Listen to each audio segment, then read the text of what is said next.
terms to join UDA politics.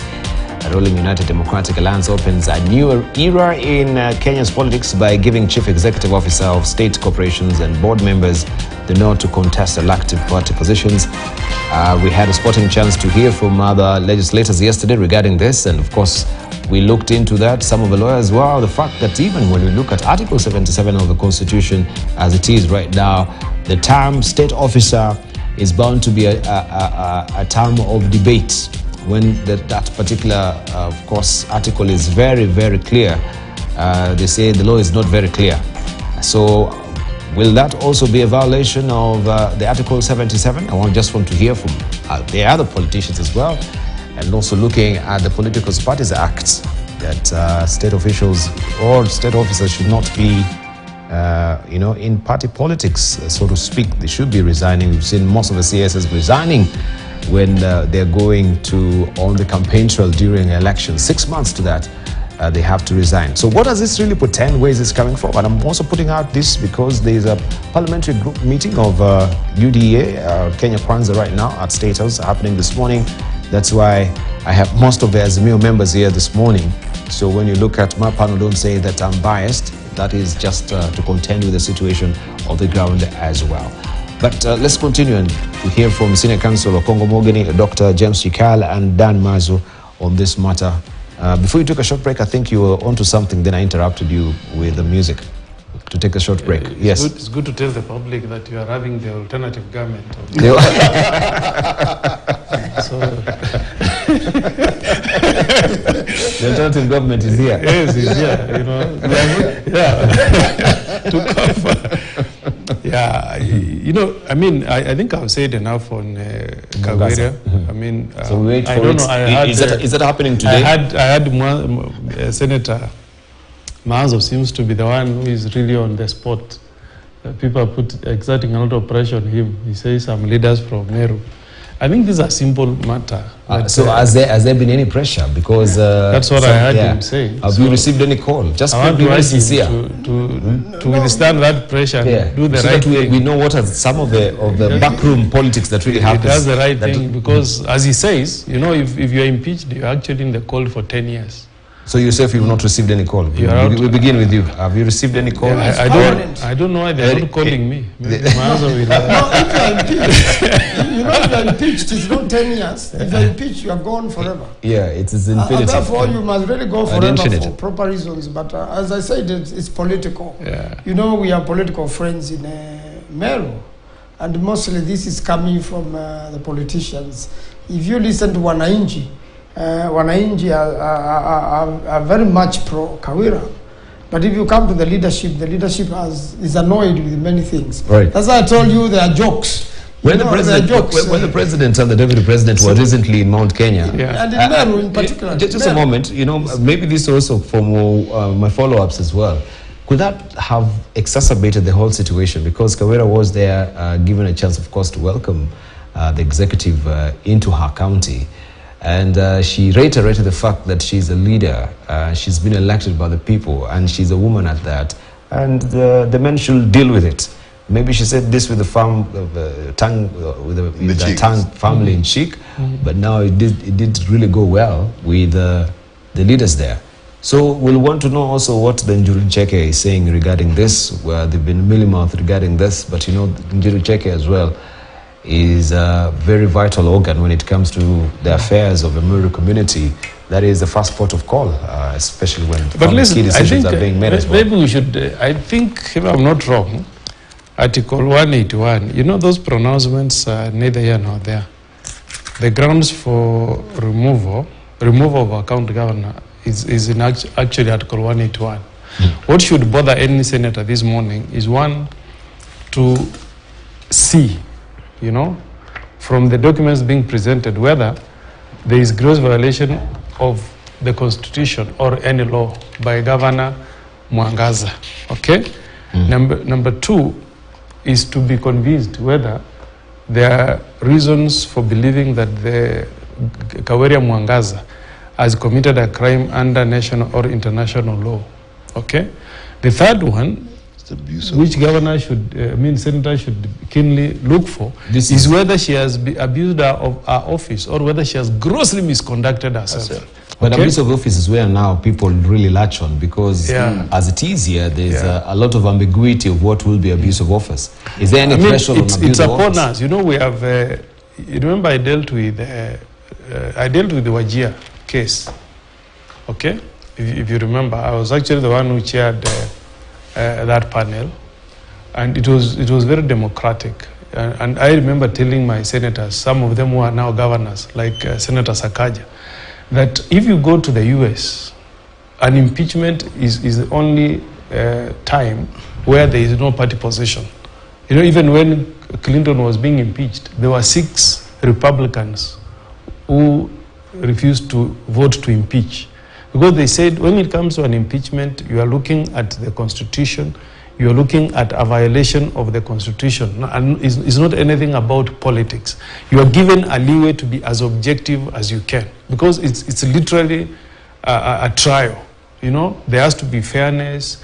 You need to be convinced that the grounds that have been put forth have been proved beyond, not beyond reasonable doubt, but just above a balance of probability.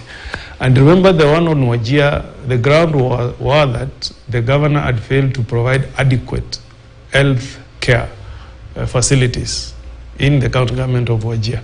And I actually never voted with my other colleagues. I told them, if we reduce that threshold to that level, then literally we should be asking even the government of the day to resign. Because, you know, for you to attain that, Dibal, you must get adequate funding. You tell the government, this is what I need to supply medicines to the people of Wajir, and you get, you know, to the shilling what you are asking for. If you need to build facilities, you get everything. So when it comes to the standard, we need to be guided properly. Every accusation that has been made needs to be proved, at least on a balance of probability. Okay? And I don't want to pass a judgment here, because I'm actually waiting to go and sit, listen to the members of county assembly. Let them make their case. Where I lack clarity, I will pose questions. They satisfy me. If they prove to my satisfaction that the allegations have been substantiated to the standard required of Article 181 of the Constitution, I'll vote in their support. If, on the other hand, I'm not convinced, if the grounds for impeachment have not been substantiated, then the people of Kenya expect me, because I was sworn using this Bible, and I saw that I'll follow and adhere to this Constitution, then if I'm not persuaded, I should vote not to impeach her. Okay? So I'll go to the floor today with an open mind, sit, listen, then tomorrow evening I pass my verdict. That's how we also raise the credibility of the Senate of the Republic of Kenya. But if I'm praying that really President William Ruto will not reduce this to a PG in State House, where you direct people that now I want you to remove Kaweria, go and cast your vote for a removal. That reduces the stature of the Senate. You should tell them, go, listen to the accusation, because it's about accountability. We should not reduce personal wars, personal political wars to the level of impeaching a governor. Right. You know, it should be abuse of office, you know, violation of the Constitution, grounds that when you put them up, like for Sonko, if you ask me, you know, Sonko, and one of the accusations was that he used county government funds, and there was substantiation. Took the daughter to London, then using county resources, he hired a chopper to take the daughter around London. You know, using county resources. I mean, even if it's you, Dibal, that's outrageous. You can't cast a vote any other way. It's outrageous, you know. Even when Nixon was being impeached, you remember what he did? He was trying to use FBI to go and raid the opponent's headquarters and take away documents, you know, that was going to aid him in win re-election. That's a criminal. That's why even his own party, that's why I'm saying impeachment is not a party issue. Nixon, his own party, they disowned him. They said on this one, you're on your own. Because what you have done, you're actually running a criminal enterprise from White House.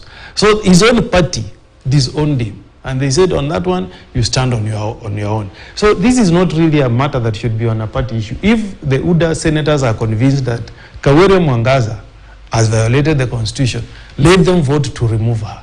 If they think she has not, let them vote to retain her in office. That's how we will create a Senate that will win the confidence of the people of Kenya across the country. Given the circumstances. But still, the Sonko matter, I still think it was largely political.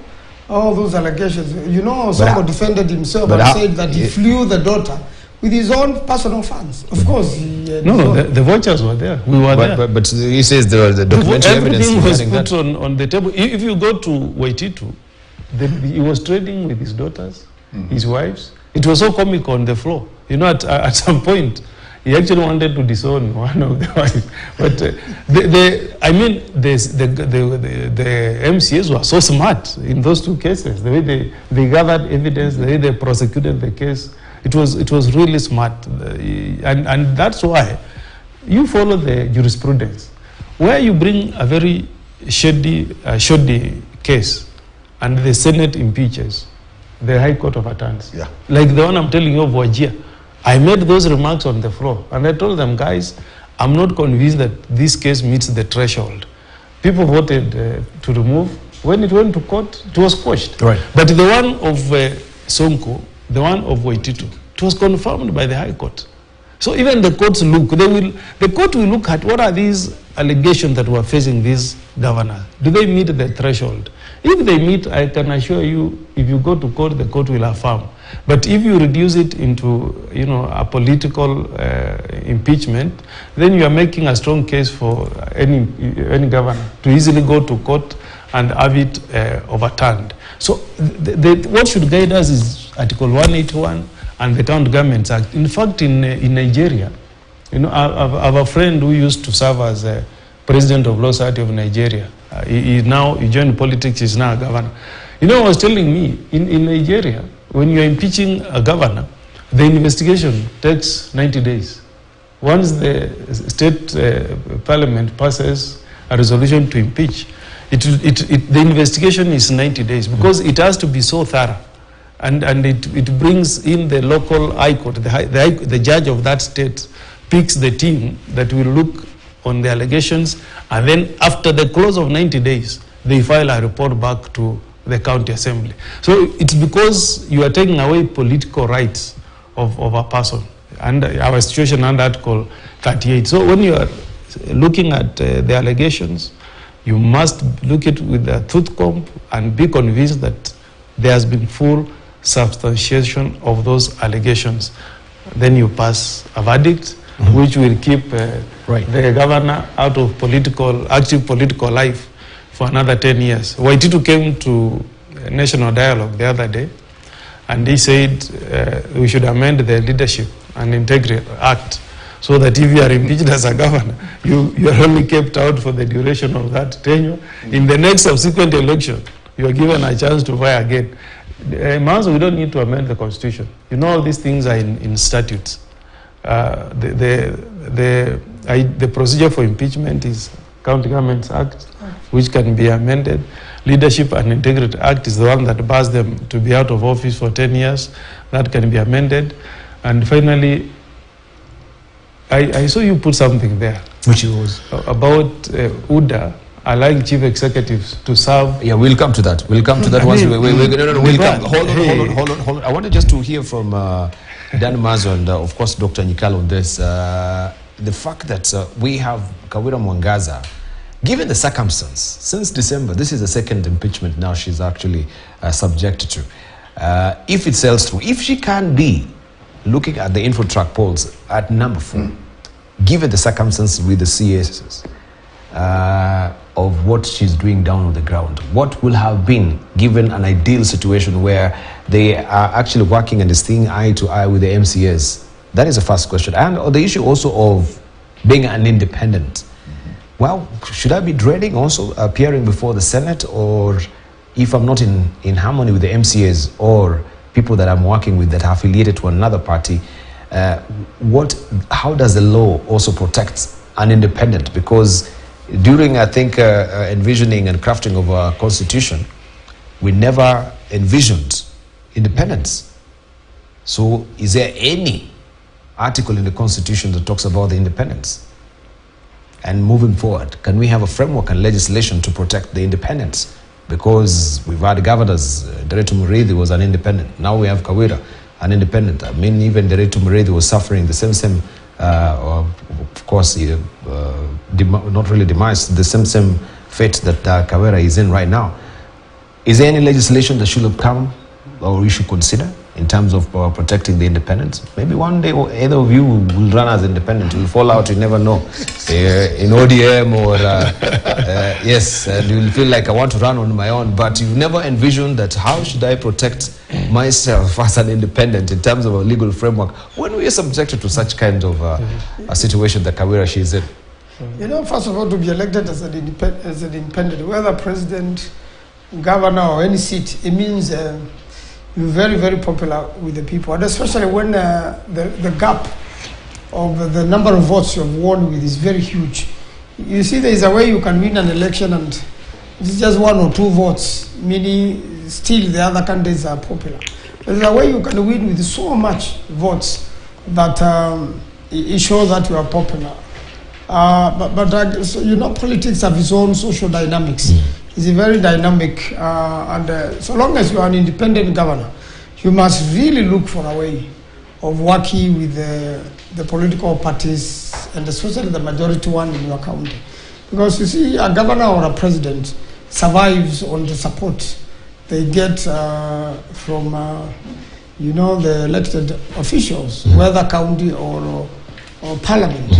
If you look at the case of parliament, you know, a president is impeachable, and you can be impeached, not necessarily, you know, following the constitution. Like in the case of governors, Article 181, you may find yourself in a very difficult political situation, even as a president, if the political parties in the House don't support you.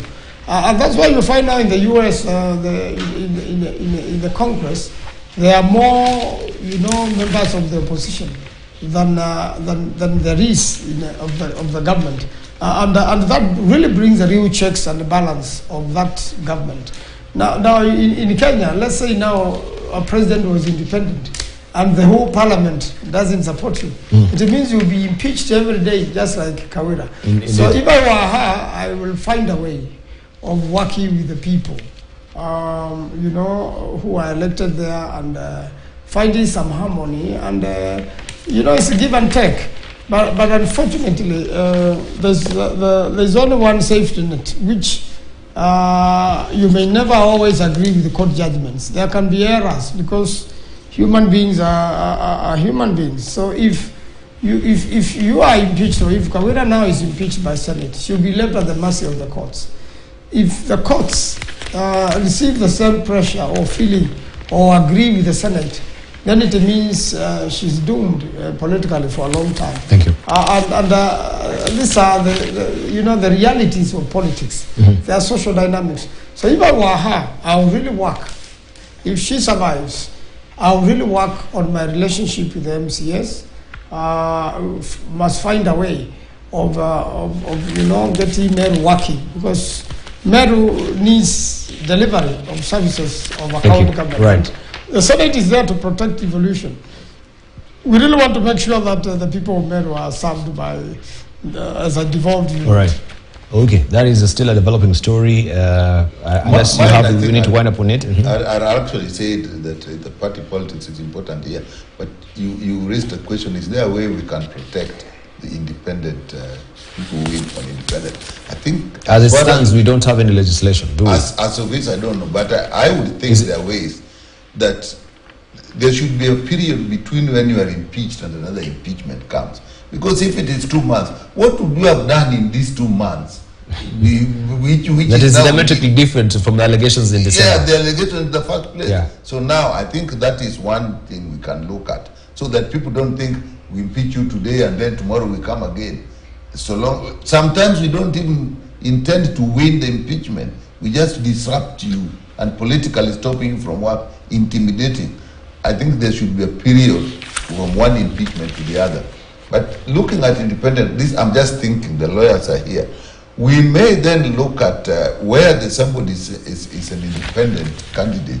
Maybe this you can look for all people.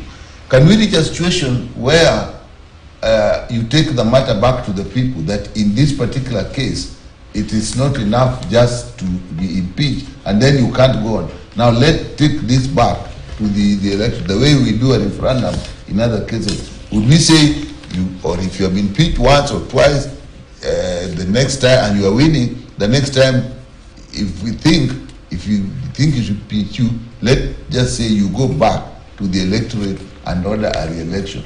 That will protect people who are popular on the ground but have problems with parties.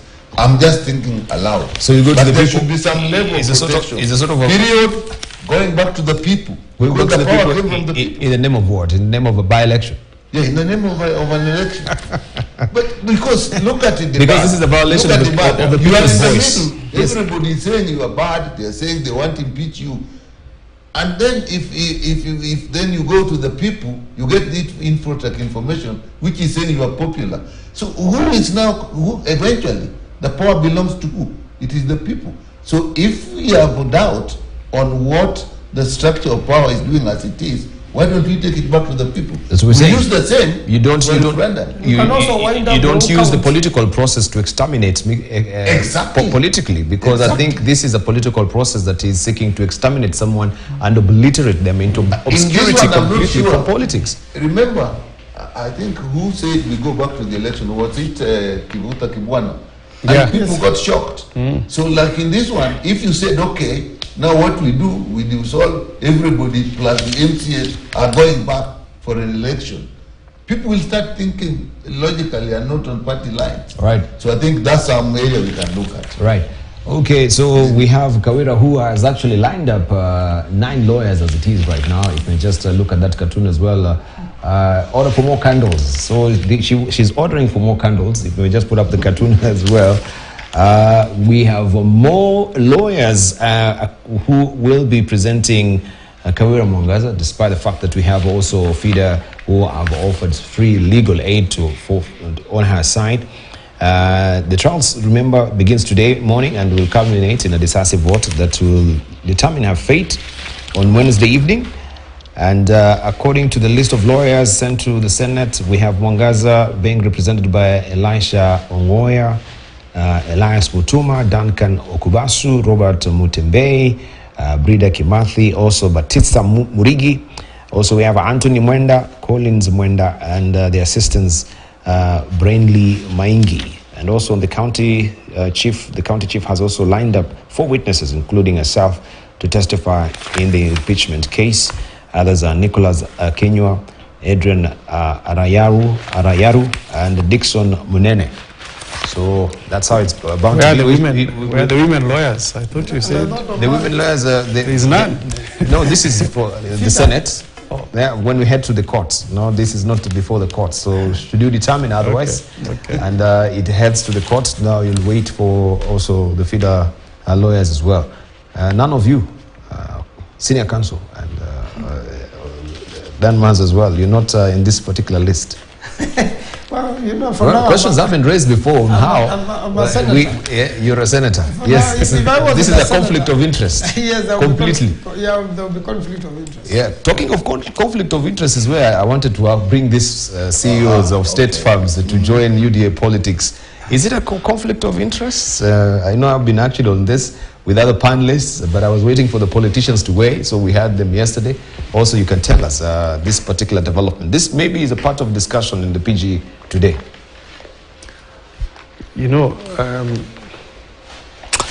some things are so sad. I don't even know what to say, because, you know, we have come a long way. This actually takes us back to the KANU of the 90s.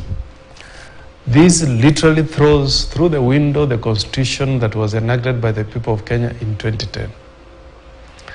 This literally is telling Kenyans that Chapter 6 of the Constitution makes no sense to the UDA administration. That used to be the norm before. I remember when I was in school in Kericho in 1988, 89, the chairman of Kenya Library Services, Mr. Ketienya, used to be the KANU chairman, Kericho. That used to be the same case in many parts of this country. People who are chairman of state corporations were KANU officials.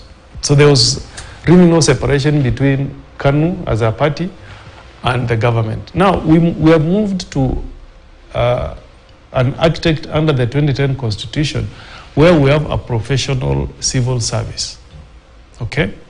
In fact, most of the people who manage the country are appointed through a very competitive process.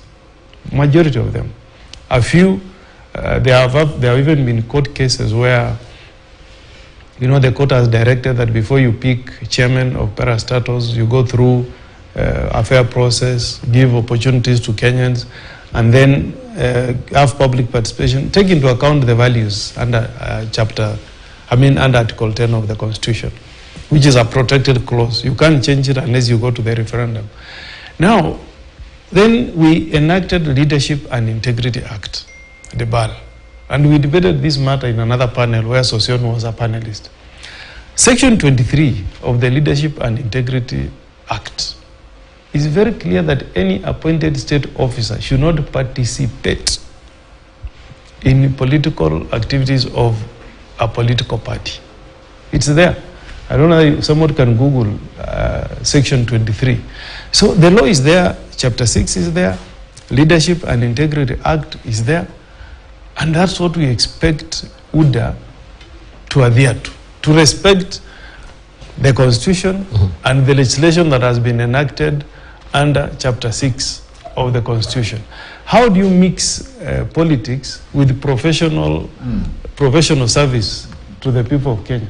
It cannot work, because you are telling Kenyans that the civil service that is supposed to be professional will now become an extension of the party. Because it will now be UDA doing the politics, UDA managing the country, which is not supposed to be the case. I want to urge the president, even if he wants to run down this country, that is not the way to go. Let him leave the civil service to remain professional. I want to walk into a chairman of a parastatal and look at him as a Kenyan who is serving all of us. I don't want to look at a chair of a parastatal, a CEO of a parastatal in Kenya Power, and look at him as somebody who has been put in office to serve UDA supporters. That will be unfortunate. That's how countries like Somalia disintegrated, because you had two clans under Aidid, and Aidid thought that if you're in leadership, your interest and obligation is to only serve your clan, to the exclusion of members of the other clan. And that creates a big rift. So this should be a no-go zone. Let UDA pick politicians to be officials in their branches, wherever, but leave the civil service to be professional, to serve all Kenyans without the issue of party affiliation coming into play. Right. Dr. Nyika. It is sad. It's an opposition, I would have said it's good, because definitely the Kenya Kwanza government will fail. It will fail because it is going against nature, the basic laws of nature. When you split the executive from the legislature, which means you are splitting politics from governance and the delivery. And why is that? They have this concept of the universal, the forces of the universe. There are two basic forces of the universe. One is the one of nature or God. Nature, if you're an atheist, which makes the way things work, the way rain works, the way the human body works, the way physical structures work, the way agriculture works. Those are the laws of nature or the laws of God. And that power is the first power in the universe. There is number two, that is the power of the people. If you are a religious person, you will find this in Genesis between 23 and 24, where when God has created everything, he said, I give you dominion over this. You can have only dominion over it if you go according to its own rules. So now what you are doing, you are taking this second power and you want to make the original power subordinate. So you want somebody who is running health services, running KEMSA, to think more of politics than the laws of science that regulate KEMSA. Those ones you can't touch. You do that, you fail. So there is no question. They do that, we will make noise, they will ignore us, but they will definitely fail.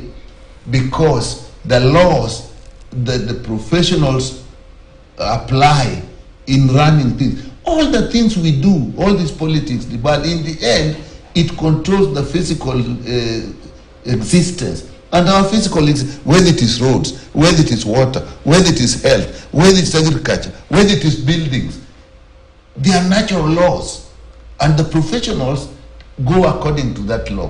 When now you subdue that to the forces of politics, that because you won a lot of votes. Remember, in this law, even one person who is right has more, he will be right against a million who are wrong but they have the vote. You cannot vote on whether you will put water to run a car or petrol. A good politician may convince people to vote for water, but when you put it in the car will not run. That's what we are doing. We cannot have mix the CEO. Remember, we tried very hard, even ministers. That is why we said we made an effort in the constitution to say ministers should not be members of parliament. Mm-hmm. That was an attempt to actually make them independent, look at things professionally, work with professionals, look at the laws of nature, the laws of physics, the laws of everything. Now, you are going back and saying, oh, now if you are going to be a CEO, you must belong to a party. Let's take engineering. You want to build a bridge across a river. You can only pick which part of the river you will use scientifically or what materials to use. Now, if you now want to bring your loyalty to politics on deciding how a bridge, that if you're an UDA member, you want to make sure that this is done by an UDA person, if that UDA person or ODM or whatever is not qualified. But now that you have to satisfy the needs of the party, you put this. What will happen to us? So it is so basic. The lawyers here will tell you the letters of the law. But let me talk of the spirit of the law. And the spirit of the law is what takes the universal forces that guide us. Let the lawyers put it in words so that we can find this guy did. On this one, they are wrong. And if they do it, we'll win. Right. Moi tried it. When every department was, you had to be a party person. I mean, I was chair of Kenya Medical Association, and there was an issue as to whether you should join KANU. I think Mandela was put into KANU. They used to spot a badge here. They used to spot a badge here. We cannot go back this way. You have to talk about it. For me, it is sad for me because I know they are going to fail. But I can't rejoice because when they fail, it is the Kenyans that are going to suffer. Right. A recipe for failure. All right. The recipe for failure, let's hear from Dan Mazo. You know, there is a clear conflict of interest. First and foremost, political funded are funded by public funds. And then this person, let's say now also now the chair of UDA, he becomes also chair of KEMSA.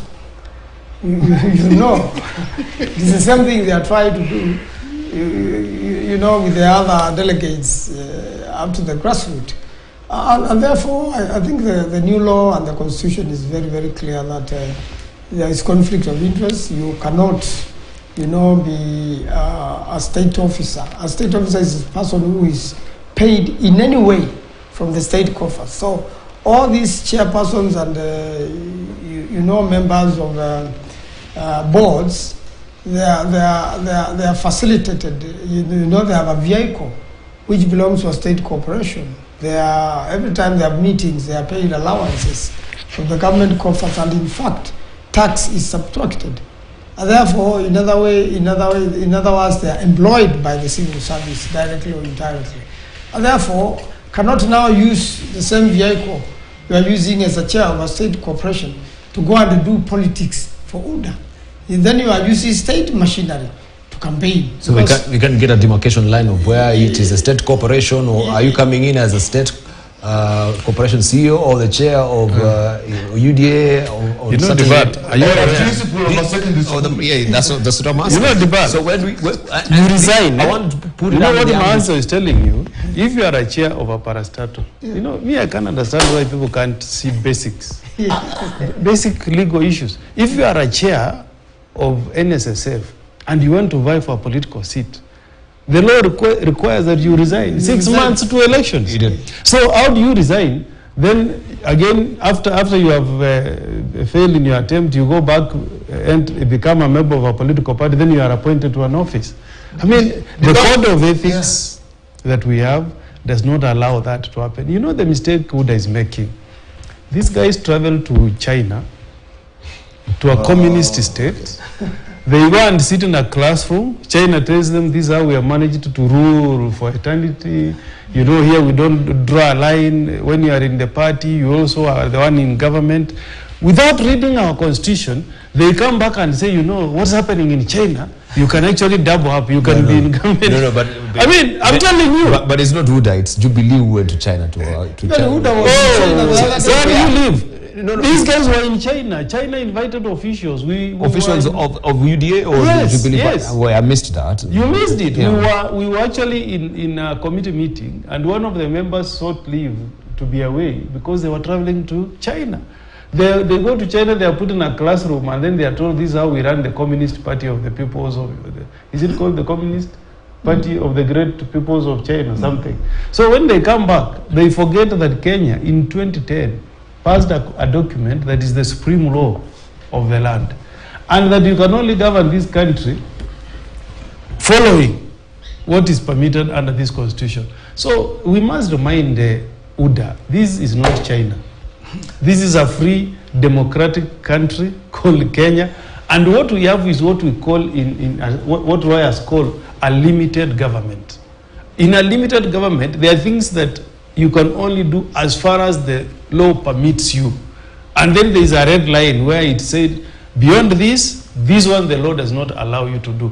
China does not have the concept of a limited government. China is a communist state that, you know, what is the softer word? It borders on being a big man syndrome, where if the leader has spoken, you toe the line. In Kenya, you govern through the powers that are given to you by the Constitution of the Republic of Kenya and several other statutes that have been enacted in furtherance of that Constitution, like what I've told you, the Leadership and Integrity Act. Anything beyond there, it will be unconstitutional. But maybe we should allow them to pick them. They have told you the letter of the law. Yeah. Let's look at the spirit and common sense. Now, when you are going to pick the principals of secondary schools, now they will have to be party members. The head teacher in a primary school will be a member. The medical officer or the public health officer has to be crazy. How will it work? Even the people themselves will be propagated. So when you look at the principles which then guide the letters of the law, there is something very basic that they serve.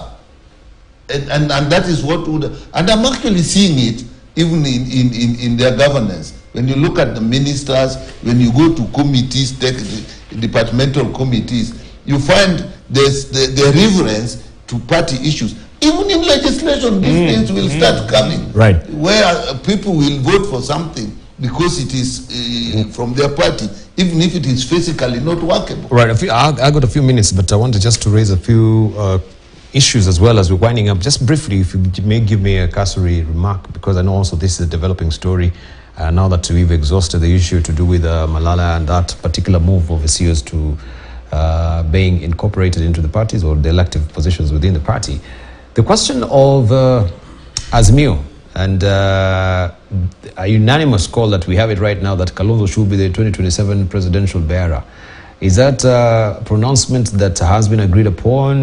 Because we've seen previously the Azimio leader circling back on that particular sentiment that he has endorsed Kalonzo Musyoka as the party. But we can see the political operatives, given what was actually in Umoja, that's SDA, Sunday service, or SDA Saturday service, no Sunday service, where we saw everyone really speaking glowingly about Kalonzo Musyoka, and he should be the man who will take the mantle.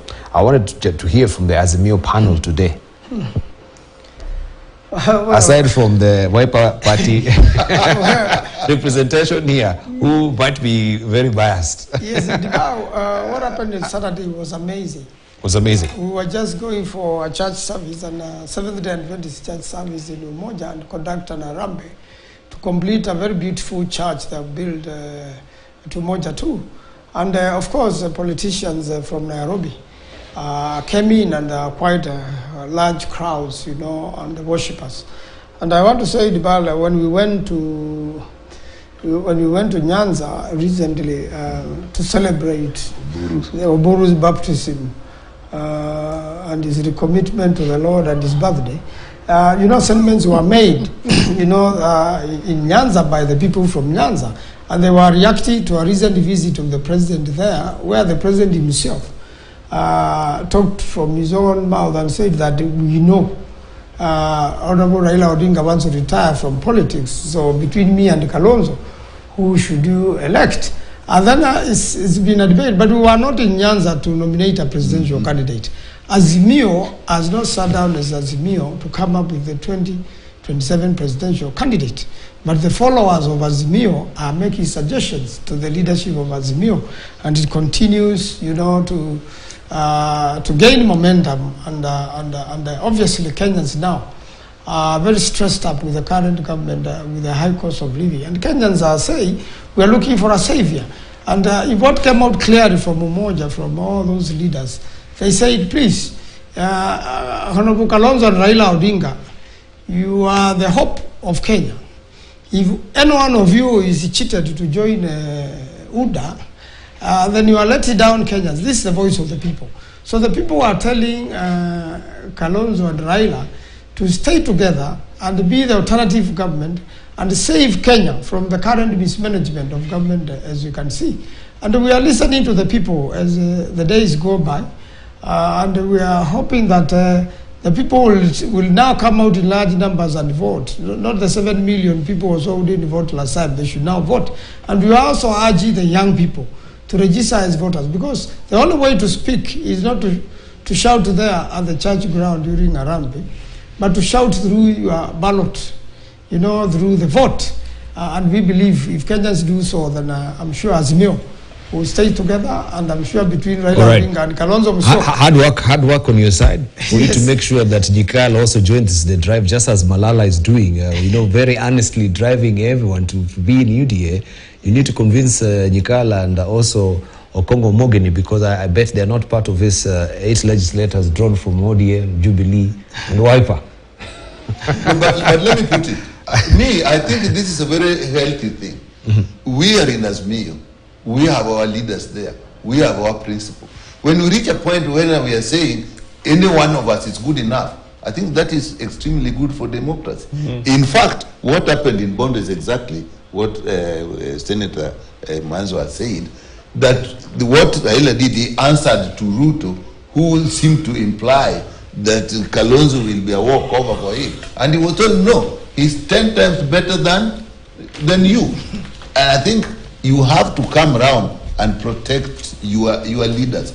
And if it is beginning to appear that all our principles, any one of them can be, that is good. But I go by one principle also. Remember, we may be pushed to announce early where we want to go. And I believe in war, you don't get your best weapon out too early. Because once you do that, they'll be spending, your opponents will be spending all their time trying to destroy our weapon. So it is not the time that we are going to say who is who. All we are saying, the people we have are good enough. Any one of them can do. But as of now, we haven't said who. All right, so you don't reveal your cards way too early. Yeah.